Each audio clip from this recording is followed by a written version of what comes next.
ونستغفره ونعوذ بالله من شرور أنفسنا ومن سيئات أعمالنا من يهده الله فلا مضل له ومن يضلل فلا هادي له وأشهد أن لا إله إلا الله وحده لا شريك له وأشهد أن محمدا عبده ورسوله. أعوذ بالله السميع العليم من الشيطان الرجيم من همزه ونفخه ونفثه. يا أيها الذين آمنوا اتقوا الله حق تقاته ولا تموتن إلا وأنتم مسلمون. يا أيها الناس اتقوا ربكم الذي خلقكم من نفس واحدة وخلق منها زوجها وبث منهما رجالا كثيرا ونساء واتقوا الله الذي تساءلون به والأرحام إن الله كان عليكم رقيبا. يا أيها الذين آمنوا اتقوا الله وقولوا قولا سديدا ليصلح لكم أعمالكم ويغفر لكم ذنوبكم ومن يطع الله ورسوله فقد فاز فوزا عظيما. وقال جل وعلا في موضع آخر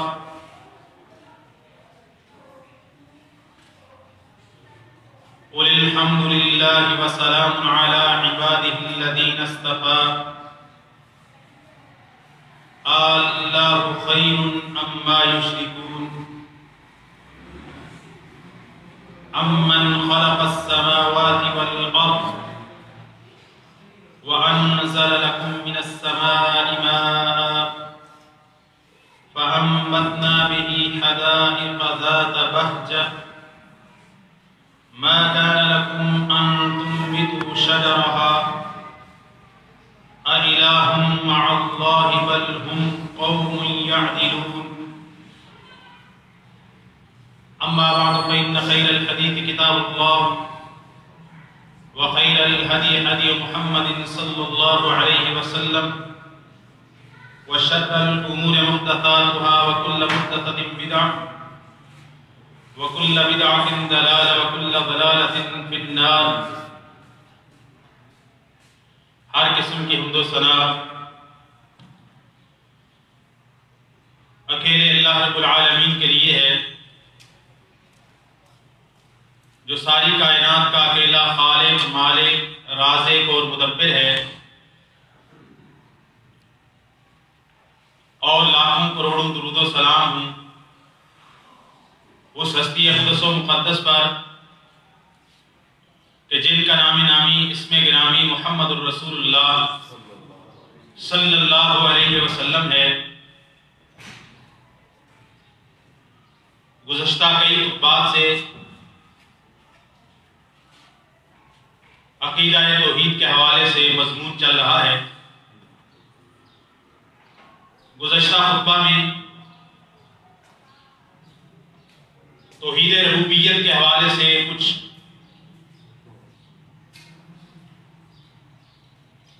اختتامی باتیں کہی تھی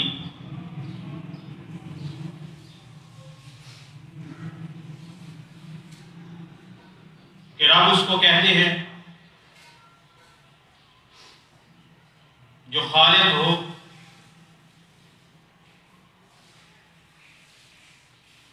یعنی کسی چیز کو عدم سے وجود بخشے. رب وہ ہوتا ہے جو ساری کائنات کا بلا شرکت غیر مالک حقیقی ہو.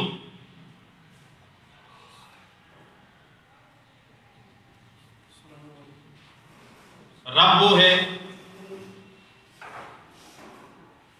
جو ساری کائنات کے نظام کی اکیلا تدبیر کرنے والا، چلانے والا، اس کے نظام کو سنبھالنے والا ہو.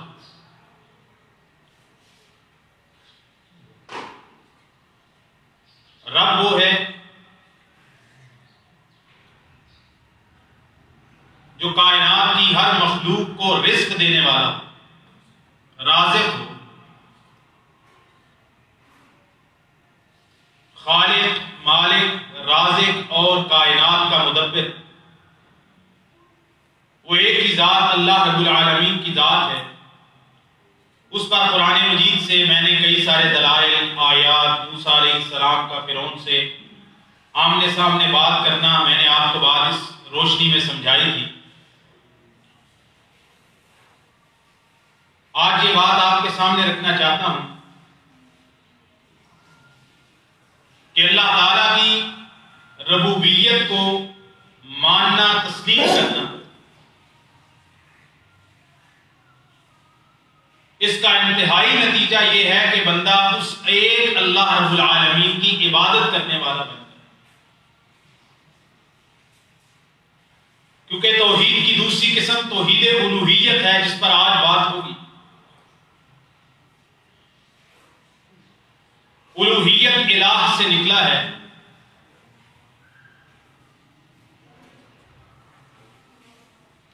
توحید عبادت، توحید الوہیت کہ ایک اللہ کی عبادت کرنا، اللہ کے علاوہ کسی کو عبادت کے لائق نہ سمجھنا۔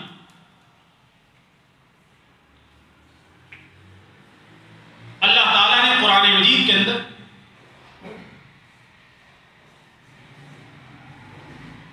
اپنی ربوبیت کو الوہیت کے لیے دلیل بنایا،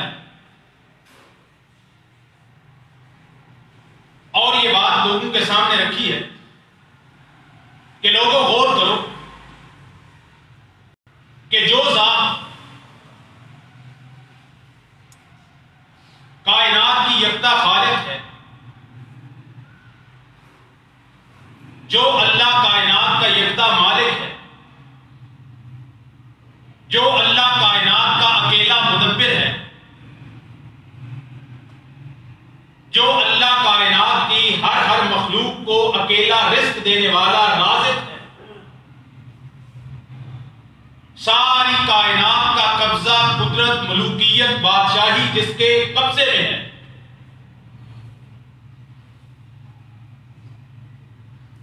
تو یہ لازمی اور بدیہی نتیجہ ہے کہ عبادت کے لائق بھی اسی کو ہونا چاہیے۔ جو پیدا کرنے والا ہے وہ معبود ہے،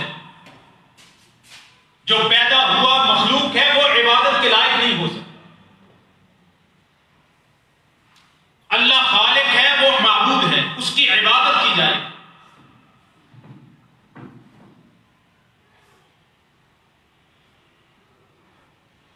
ملائکہ، انبیاء، رسل، جن و انس، اولیاء، صحابہ، یہ مخلوق ہیں، مخلوق کی عبادت نہیں ہو سکتی۔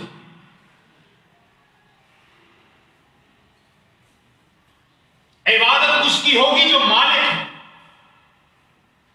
جس کی ملوکیت اور بادشاہی ہے۔ کائنات میں کوئی اور چیز جو مالک نہیں ہے بلکہ مملوک ہے، بادشاہ نہیں ہے بلکہ رعایا ہے،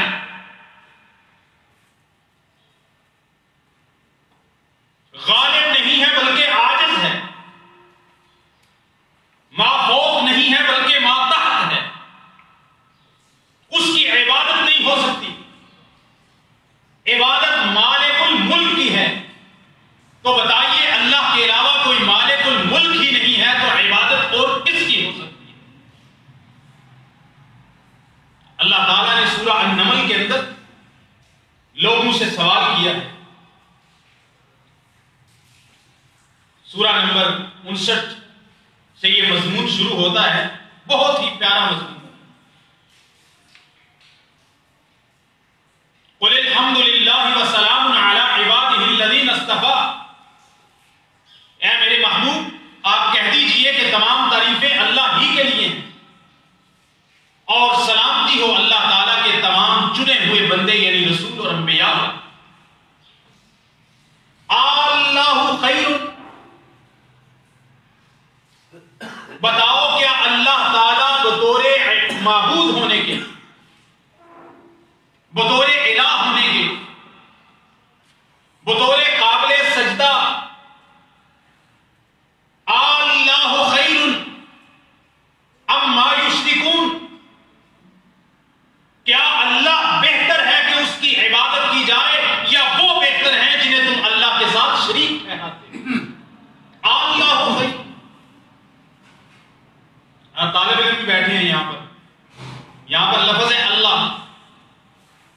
تو اس کے شروع میں حمزہ استفہام آ گیا، تو دو حمزہ اکٹھے ہو گئے، تو ایک حمزے کو دوسرے حمزے میں ادغام کر کے مد کر دی، اللہ، اصل میں کیا تھا اللہ، ایک حمزہ استفہام کا، دوسرا حمزہ لفظ جلالہ کا، دو حمزے اکٹھے ہو گئے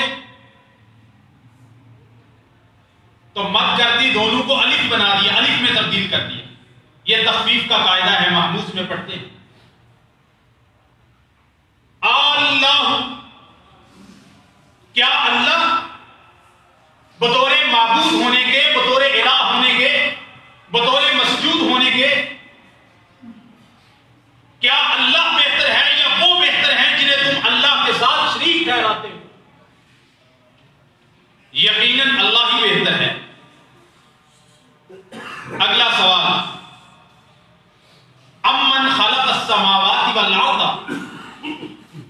کیا وہ ذات جس نے آسمانوں کو پیدا کیا اور زمین کو پیدا کیا، وَأَنزَلَ لَكُم مِّنَ السَّمَاءِ مَاءً، اور وہ ذات جس نے آسمان سے تمہارے لیے بارش کی صورت میں پانی اتارا، فَأَنبَتْنَا بِهِ حَدَائِقَ ذَاتَ بَهْجَةٍ، پھر پانی جب زمین پر برسا، زمین زندہ ہوئی، مردہ سے زمین زندہ ہو گئی، اس نے تمہارے لیے بڑے سرسبز و شاداب قسم کے باغات اگائے۔ ما کان لکم ان تنبتوا شجرہا، اے لوگوں تم میں یہ صلاحیت اور طاقت اور قوت نہیں دی کہ تم اللہ تعالیٰ کی بارش بھیجے بغیر، اس کے باغات کو اگائے بغیر، تم میں یہ طاقت نہیں دی کہ تم زمین سے اس باغ کا درخت اگا سکتے۔ امن خلق السماوات والارض، بتاؤ کیا وہ ذات عبادت کے لیے ہونی چاہیے جس نے آسمانوں کو پیدا کیا، زمین کو پیدا کیا، آسمان سے تمہارے لیے بارش اتاری، پھر بارش زمین پہ پڑی، زمین زندہ ہوئی، زمین سے باغات اترے، اور تم میں کہاں طاقت تھی کہ تم زمین سے ایک پودا بھی اگا سکتے؟ تم نہیں اگا سکتے تھے۔ پھر اللہ تعالیٰ سوال کرتے، یعنی توحید ربوبیت کو اللہ تعالیٰ نے توحید الوہیت کے لیے دلیل بنایا۔ اِلٰہٌ مع اللہ، کیا لوگوں بتاؤ جو زمین کو پیدا کرنے والا، آسمان کو پیدا کرنے والا، پانی بارش اتارنے والا،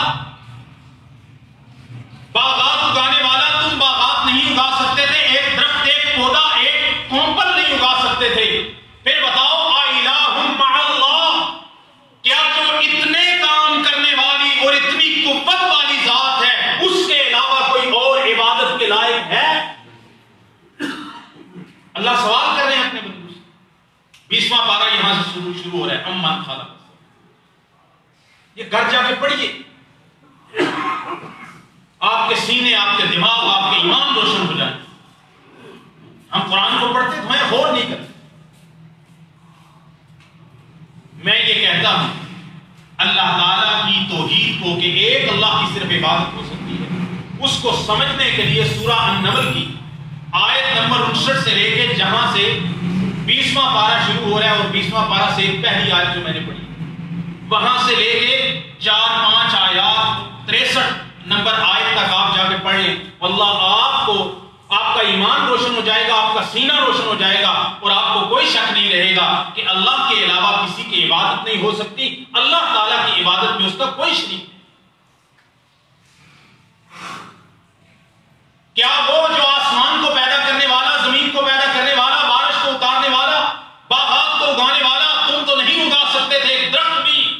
اِلٰہٌ مع اللہ، یہ مانتے ہو کہ آسمان کو اس نے پیدا کیا، یہ مانتے ہو زمین کو اس نے پیدا کیا، یہ مانتے ہو بارش بڑی دیتا ہے، یہ مانتے ہو کہ زمین سے انگوریاں، باغات، بیلیں، بوٹے، پودا وہ نکالتا ہے، تو پھر بھی اللہ کو چھوڑ کر سجدہ کرنے کی باری آتی ہے تو غیر کے در پہ جا کے اپنی زمین نیاز کو کیوں رگڑتے ہو، کیوں ذلیل ہوتے ہو؟ کیوں پتھر پہ اپنا سجدہ کرتے ہو، اس کو معبود سمجھتے ہو، مشکل کشا سمجھتے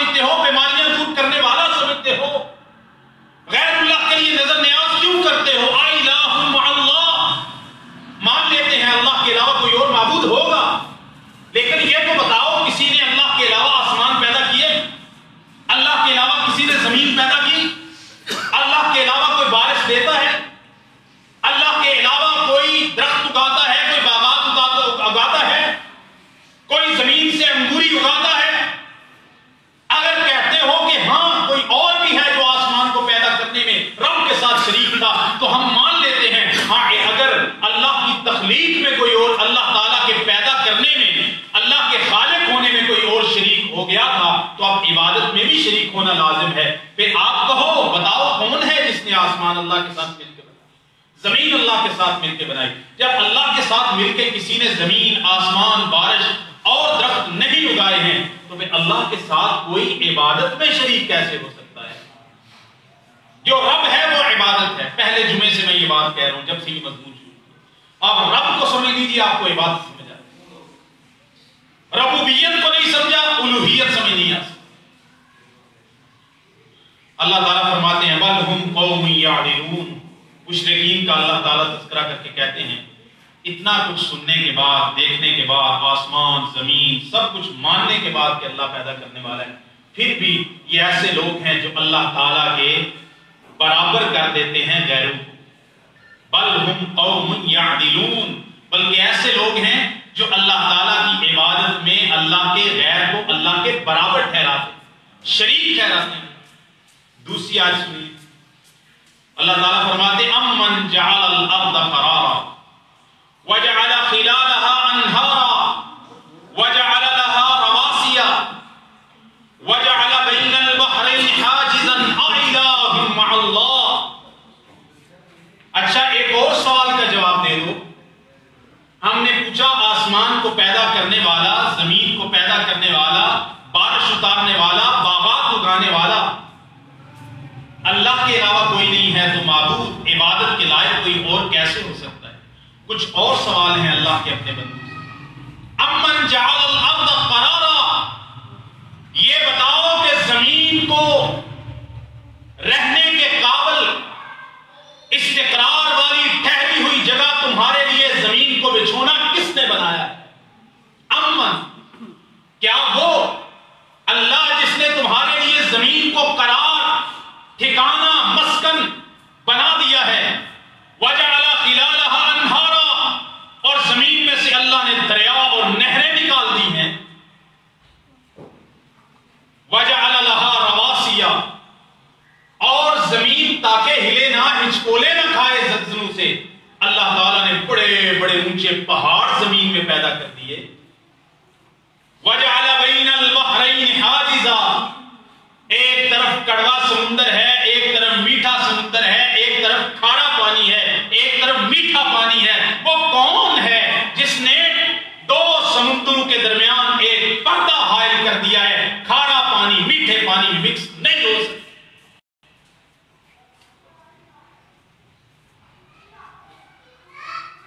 وہ جس نے زمین کو قرار بخشا، وہ جس نے زمین میں نہریں نکالی، وہ جس نے زمین میں اونچے پہاڑ کھڑے کیے، وہ ذات جس نے دو دریاؤں، دو سمندروں کے درمیان ایک پردہ حائل کر دیا کہ وہ آپس میں مل نہیں سکتے۔ بتاؤ اِلٰہ مع اللہ؟ پھر سوال ہے، کیا اتنے کچھ کرنے والی ذات کے ساتھ کوئی اور عبادت کے لائق ہو سکتا ہے؟ نہیں ہو سکتا۔ اِلٰہ مع اللہ، کیا اللہ کے ساتھ کوئی اور بھی عبادت کے لائق ہے؟ اللہ تعالیٰ فرماتے ہیں بل اکثرهم لا یعلمون، اتنا کچھ دیکھنے اور سننے کے بعد بھی پھر بھی اکثر لوگ علم نہیں رکھتے، جانتے نہیں ہیں، جاہل ہیں، پھر بھی غیر اللہ کی عبادت کرتے ہیں۔ اللہ تعالیٰ پھر سوال کرتے ہیں امن یجیب المضطر اذا دعا ویکشف السوء، کیا وہ اللہ یجیب المضطر، وہ اللہ، وہ رب جو لاچار کی دعا کو سنتا ہے؟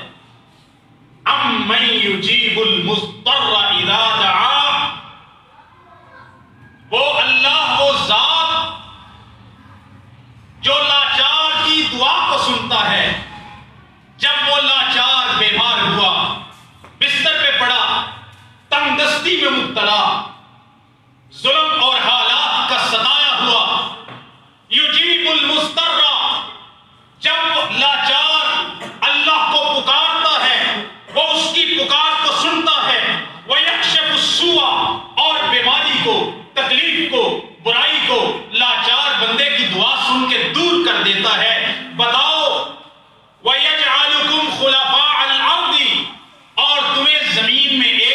کہ نائب اور جانشین بناتا ہے کہ پہلے کوئی اور قومیں تھی، پھر تم جانشین بنے، تم چلے جاؤ گے، تمہارے اگلے آ جائیں گے، وہ اس زمین کے جانشین بنیں گے، نسل در نسل آدم علیہ السلام سے لے کے آج تک اللہ تعالیٰ پہلوں کے بعد والوں کو جانشین زمین میں بنا رہا، اور زمین میں تمہیں اللہ تعالیٰ نے کچھ اس زمین کا مالک بنایا ہے ایک اعتبار سے کہ جس کے جو تمہارے قبضے میں ہے، جو تمہارے اختیار میں اللہ تعالیٰ نے دی۔ لاچار کی دعا کون سنتا ہے؟ لاچار کی تنگ دستی کون دور کرتا ہے؟ تمہیں زمین میں اللہ تعالیٰ نے یہ ٹھکانہ بخشا ہے، زمین کا جانشین اور وارث تمہیں کون بناتا ہے؟ پھر سوال ہے اِلٰہٌ مع اللہ، کیا اللہ کے علاوہ کوئی اور عبادت کے لائق ہے؟ نہیں، اللہ کے علاوہ عبادت کے کوئی لائق نہیں۔ پھر لوگ پھر بھی اللہ کے ساتھ شریک ٹھہراتے ہیں۔ اللہ تعالیٰ فرماتے ہیں قلیلا ما تذکرون، اتنی بصائر دیکھ کر، اتنی علامات دیکھ کر، زمین و آسمان کے چکر لگا کے، پھر بھی تم میں بہت تھوڑی ہے جو تم نصیحت حاصل کرتے، نصیحت پکڑتے ہی نہیں ہو۔ نصیحت حاصل کرنے والے بہت تھوڑے ہیں۔ چلو ایک اور بات کا جواب دے دو، اگر تمہیں اللہ کے علاوہ کسی اور کی عبادت کرنی ہے، اللہ کے علاوہ کسی اور کے سامنے سجدہ کرنا ہے، تو سوال کا جواب دو، اَمَّن یہدیکم، کون ہے جو تمہاری رہنمائی کرتا؟ آج تو بڑی ٹیکنالوجی آ گئی ہے، لیکن جب یہ بہت زیادہ ٹیکنالوجی نہیں تھی، آج تو آپ کہیں بھی بیٹھے اپنے موبائل پہ اپنا قبلہ معلوم کر سکتے ہیں۔ لیکن جب بہت زیادہ ٹیکنالوجی نہیں تھی، یا آج بھی کسی کے پاس نہ ہو، اور آج بھی ٹیکنالوجی عاجز آ جاتی ہے انسان کے سامنے، اللہ تعالیٰ فرماتے ہیں اَمَّن یہدیکم، کیا وہ اللہ جو تمہاری رہنمائی کرتا ہے فی ظلمات البر والبحر، جو تریوں اور خشکیوں کے اندھیروں کے اندر تمہاری رہنمائی کرتا ہے، تمہیں راہ دکھاتا ہے، وَيُرْسِلُ الرِّيَاحَ بُشْرًا بَيْنَ يَدَيْ رَحْمَتِهِ، اور اپنی رحمت بارش بھیجنے سے پہلے ٹھنڈی ہواؤں کو خوشخبری دینے والا بنا کے بھیجتا ہے۔ کون ہے جو تمہیں تریوں اور خشکیوں کے ظلمات اندھیروں میں رہنمائی کرتا ہے؟ راستہ کون دکھاتا ہے؟ سجائی کو کس طرح دیتا ہے؟ اور کون ہے جو بارش سے پہلے، اپنی رحمت سے پہلے ہواؤں کو خوشخبری دینے والی ٹھنڈی ٹھنڈی ہوائیں آتی ہیں اور بندے سمجھ جاتے ہیں کہ اب بارش آنے والی؟ کون ہے جو ہواؤں کو خوشخبریاں دینے والی بنا کے بھیجتا ہے اپنی رحمت سے پہلے؟ نہیں سمجھے؟ چلو جواب دو، اِلٰہٌ مع اللہ، کیا اللہ کے ساتھ کوئی اور عبادت کے لائق ہے؟ سوال ہے پروردگار۔ یہاں تو کہتے ہیں کہ مجھے یہ تکلیف ہوئی، مجھے یہ مسئلہ بنا، فلاں کا کرم ہو گیا، فلاں کا کرم ہو گیا۔ ایسے میں حیران ہوتا ہوں قرآن مجید کو پڑھ کے اور رسول اللہ صلی اللہ علیہ وسلم کی سیرت کے ان احوال کو جو مکہ میں گزرے۔ مکہ کے لوگ سخت مشرک، لات منات کی پوجا کرنے والے۔ سورہ یونس میں اللہ تعالیٰ نے یہ مضمون بیان کیا ہے۔ جب خشکی کے اندر ہے نا، مکہ میں رہ رہے ہیں، ویسے سفر کر رہے ہیں، تو اپنا ایک وہ رکھا ہوا ہے معبود، وہ یہاں تک آیا ہے کہ معبود کے ساتھ تو ایسا کہ ایک بندہ سفر پہ جا رہا ہے تو اس کو اپنا معبود، اپنا بت ساتھ نہیں دے کے گیا، تو اس کے پاس آٹا موجود ہے، جو موجود ہے، تو راستے میں اس کو اپنے معبود کے دیدار کا شوق پیدا ہوا۔ اس نے کیا کیا؟ آٹا گوندھا، آٹے کا اس نے وہ شکل بنائی، مورتی بنائی، اس کے سامنے جناب وہ پوجا کی، بعد میں بھوک لگی تو اسی کی روٹی بنا کے کھا لی۔ لیکن یہ خشکی میں کرتے ہیں، اللہ تعالیٰ نے سورہ یونس میں اور دوسری جگہ میں یہ مضمون بیان کیا ہے، جب وہ تریوں میں جاتے، دریا میں جاتے، طوفان میں کشتیاں اور جہاز بھنور میں پھنس جاتی، تو اس وقت صرف اللہ کو پکارتے، صرف اللہ۔ یہ مشرکین مکہ بھی کرتے، صرف اللہ کو۔ اور اکرمہ بن ابی جہل کا واقعہ بھی ہے، ابو جہل کا جو بیٹا تھا، جب مکہ سے بھاگا، فتح مکہ کے لیے رسول اللہ گئے،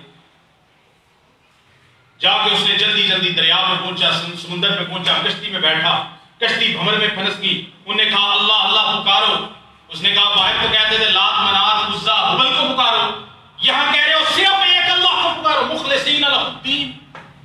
وہاں پر جب جاتے ہیں خالص اللہ کو پکارو۔ اس نے کہا ادھر تو کہتے تھے کہ لات منات عزا اللہ کے اختیار دیے ہوئے ہیں، ہماری سنتا نہیں، ان کی موڑتا نہیں، اللہ تک پہنچنا ہے تو پہلے لات منات کا وسیلہ ڈالو، یہاں کہتے ہو ڈائریکٹ اللہ کو پکارو۔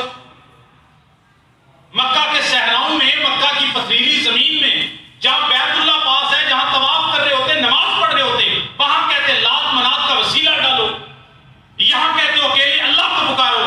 انہوں نے کہا اکرمہ ابھی تیری عمر کم ہے، تو نہیں جانتا، وہ جن کو ہم پکارتے ہیں وہ خشکی میں تو کام دیتے ہیں، لیکن جب طوفان میں، بھنور میں، کشتی پھنس جاتی دریا میں، یہاں کام آتا ہے تو صرف محمد کا رب کام آتا ہے۔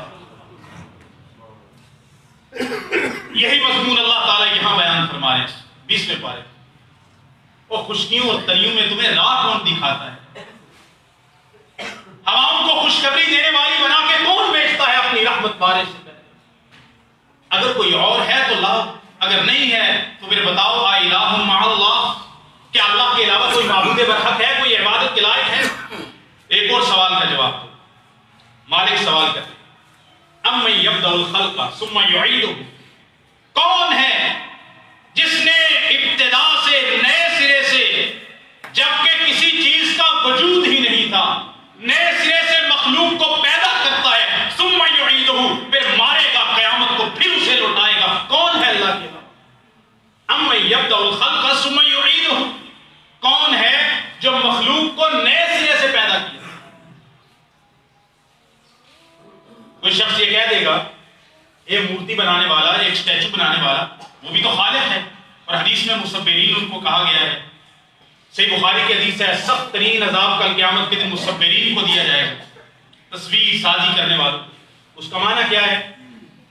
مورتی بنانے والے، ماڈل بنانے والے، اس طرح کا سٹیچو وغیرہ، کہیں گے انہوں نے بھی تو تخلیق کی ہے۔ نہیں، انہیں تخلیق کس سے کی ہے؟ گارے سے، مٹی سے، سیمنٹ سے، لکڑی سے۔ انہوں نے نئے سرے سے کسی چیز کو پیدا نہیں کیا، ایک چیز پہلے سے موجود تھی، روئی موجود تھی، کاٹن موجود تھی، کاٹن کو کس نے پیدا کیا؟ روئی کو اللہ نے۔ بارش کس نے بھیجی؟ اللہ نے۔ کوپر کس نے اگائی؟ اللہ نے۔ روئی آ گئی، اور روئی کو دھن کر اگر تم نے دھاگا بنا دیا تو تم خالق نہیں ہو، تم ایک چیز کو ایک حالت سے دوسری حالت میں بدلنے والے، تم نے تو منتقل کیا۔ لیکن اللہ کی تخلیق امن یبدأ الخلق، نئے سرے سے پیدا کیا، اس کے پہلے اس کا کوئی ماڈل، اس کا کوئی میٹیریل موجود نہیں تھا، نئے سرے سے پیدا کیا۔ نہ آسمان کے بنانے سے پہلے آسمان کا کوئی میٹیریل موجود نہیں تھا، زمین بنانے سے پہلے زمین کا کوئی میٹیریل موجود نہیں تھا، انسان کو، آدم علیہ السلام کو بنانے سے پہلے اس کا کوئی میٹیریل موجود نہیں تھا۔ فرشتوں کو بنایا، آسمانوں کو بنایا، زمین کو بنایا۔ اللہ یہی فرما رہے ہیں امن یبدأ الخلق، کون ہے جس نے شروع سے، ابتدا سے، نئے سرے سے، جس کی پہلے کوئی مثال نہیں تھی، نئے سرے سے مخلوق کو پیدا کیا، ثم یعیدہ، پھر وہ مارے گا، پھر لوٹائے گا، دوبارہ سے پھر پیدا کرے گا؟ کون ہے اللہ کے؟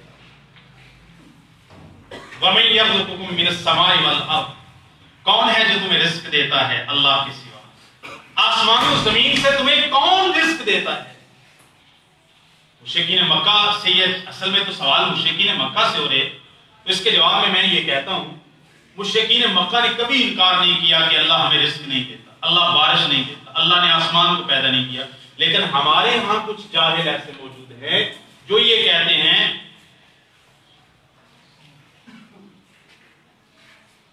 میں کیا کہوں، اس طرح کے شعر ہیں اپنے بزرگوں کے بارے میں، پیروں کے بارے میں۔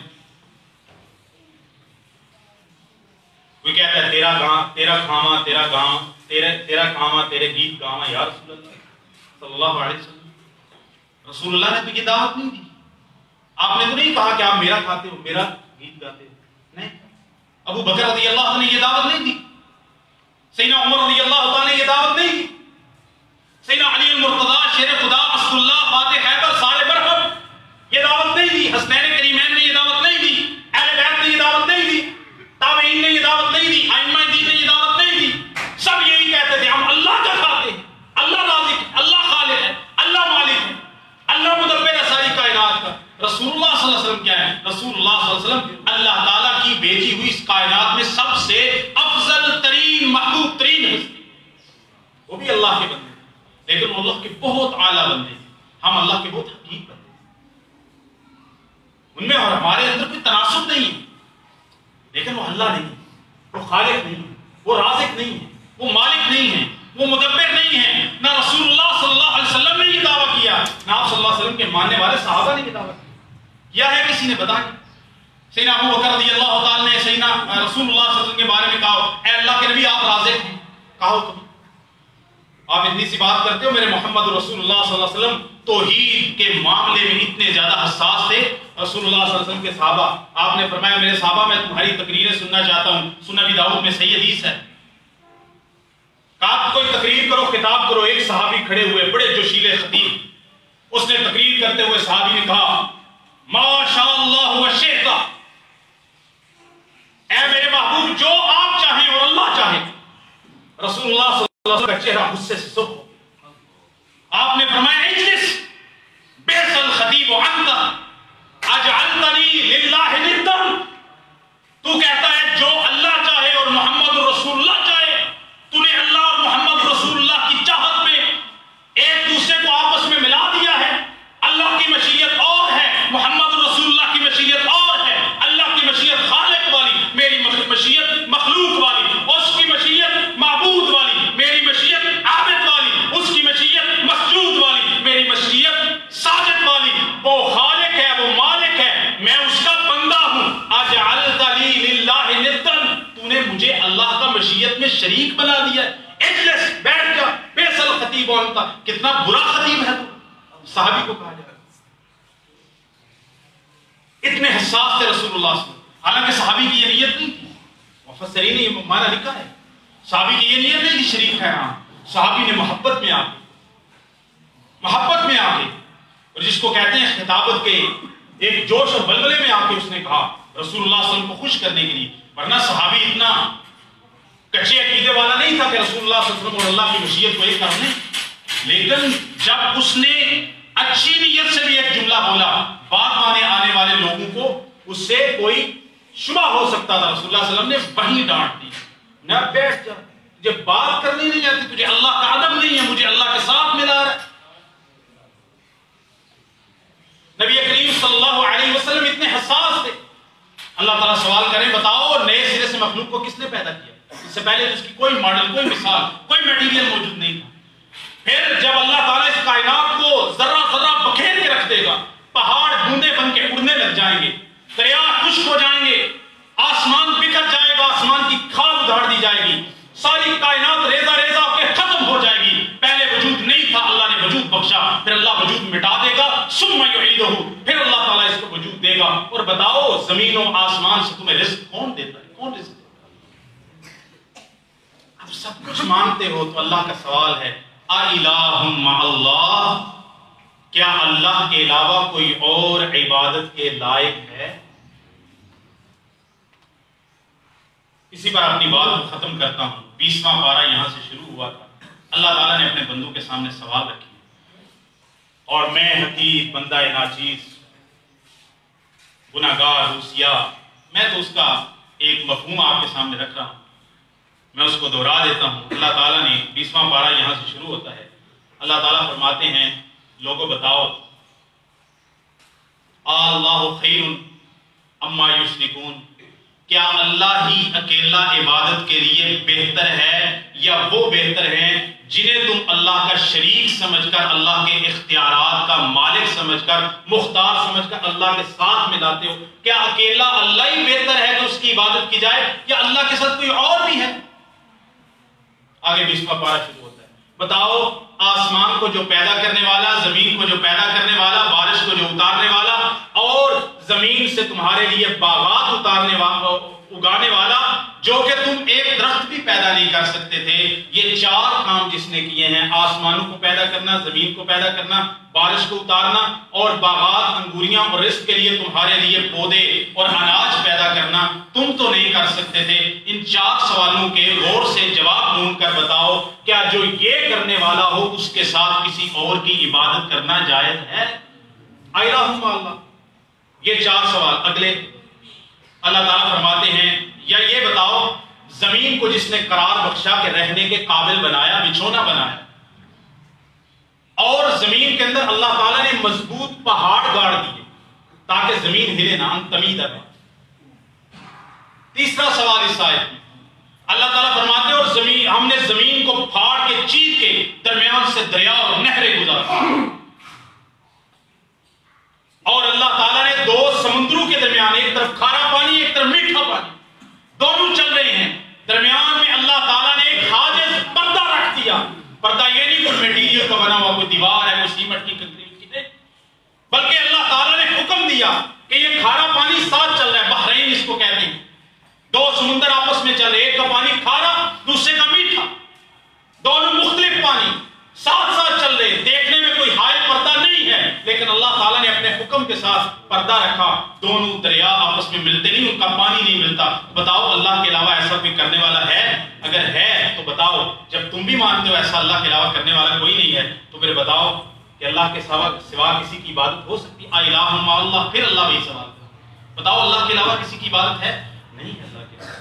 دوسرا اللہ تعالیٰ سوال پھر کرتے ہیں اگلی آیت میں، بتاؤ جو لاچار کی دعا کو سنتا ہے، جب لاچار بندہ اس کو پکارتا ہے پھر وہ اس کی ساری تکلیفوں کو دعا کو سن کے دور کر دیتا ہے، اور اللہ تعالیٰ تمہیں زمین کے جانشین بناتا ہے کہ تم سے پہلے تمہارے باپ دادا کے پاس زمین تھی، پھر اللہ نے تمہیں اس کا وجود بخشا، اور پھر اللہ تعالیٰ کہتا ہے کہ تم بہت تھوڑے ہو جو نصیحت پکڑتے ہو. اور اللہ تعالیٰ فرماتے ہیں بتاؤ کیا ہے کوئی اللہ کے علاوہ اس کائنات کا عبادت کے لائق معبود کوئی اور اللہ کے علاوہ ہو سکتا ہے؟ پھر سوال ہے کیا خشکیوں اور تریوں کے اندھیروں میں اللہ کے علاوہ کوئی تمہیں راہ دکھاتا ہے؟ جب تم پھنس جاتے ہو اور ہواؤں کو کون بیچتا ہے بارش سے پہلے خوشخبری دینے والا؟ الہم اللہ. کیا اللہ کے علاوہ کوئی اور عبادت کے لائق ہے؟ بتاؤ کون ہے جو پہلے شروع سے ابتدا سے مخلوق کو پیدا کیا جبکہ اس کا میٹیریل وجود نہیں تھا؟ ثم یعیدہ، پھر اس کو لوٹائے گا.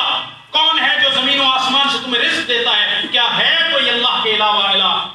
پھر آگے اللہ تعالیٰ چیلنج دیتے ہیں، جاؤ بھائی جاؤ، ہاتو برہانکم. یہ قرآن مجید کے سوال ہیں، یہ کام اللہ کے علاوہ کسی اور نے کیے ہیں تمہارے علم میں ہو تو ہاتو برہانکم، اپنی دلیل لے کے آؤ، حجت لے کے آؤ، برہان لے کے آؤ، کوئی عقلی منطقی بات لے کے آؤ کہ ہم مانتے ہیں کوئی اور بھی ہے. ایک تو وہ ہیں جو میٹیریلسٹ ہیں، مادہ پرست ہیں، کمیونسٹ ہیں، مارکسسٹ ہیں. وہ تو کہتے ہیں کوئی پیدا کرنے والا نہیں، وہ بھی شریک بھی ہے. اچھا وہ مشرک وہ بھی نہیں، کیوں؟ وہ کہتے ہیں کوئی پیدا کرنے والا ہے ہی نہیں. باقی اس کے علاوہ کائنات جو میٹیریلسٹ نہیں ہے، جو کمیونسٹ نہیں ہے، دہریے نہیں ہے، جو ایتھیسٹ نہیں ہے. ایتھیسٹ کو کہتے ہیں کہ کسی نے بنایا ہی نہیں ہے، خود گردش زمانہ سے، خود ہی حوادثات زمانہ سے بنا، خود ہی ختم ہو جائے. اس کا بھی جواب اللہ تعالیٰ نے دیا. اور جو دوسرے ہیں جو مانتے ہیں کہ اس کائنات کو بنانے والی ایک ذات ہے، ان میں سے کوئی ایک فرد یہ نہیں کہتا کہ یہ جو اللہ نے سوال اٹھائے ہیں یہ چیزیں کرنے والا، ان میں سے کوئی ایک یہ نہیں کہتا ہندو ہے، مسلمان ہے، کوئی یہ نہیں کہتا کہ اللہ کے ساتھ کسی نے مل کر بنائے. نہیں. اچھا یہ سب مانتے ہیں کہ اللہ کے ساتھ مل کر کسی نے بنائے، کیلے نے بنائے، تو بھائی پھر سجدہ بھی کیلے کو کرو نا، رکوع بھی اس کو کرو، قیام بھی اس کے سامنے کرو، نظر بھی اس کے لیے، نیاز بھی اس کے لیے، چڑھاوا بھی اس کے لیے، طواف بھی اس کے لیے، دعا بھی اس کے سامنے، مشکل کشا حاجت روا اس کو مانو. یہی دلیل ہے قرآن مجید کی الہ الا اللہ. اتنے دلائل اللہ تعالیٰ نے اپنی ربوبیت کے بتا کے کہا کہ جب رب ایک ہے تو پھر سجدہ بھی ایک کے لیے. اللہ تعالیٰ ہمیں عمل کی توفیق عطا فرمائے. وما توفیق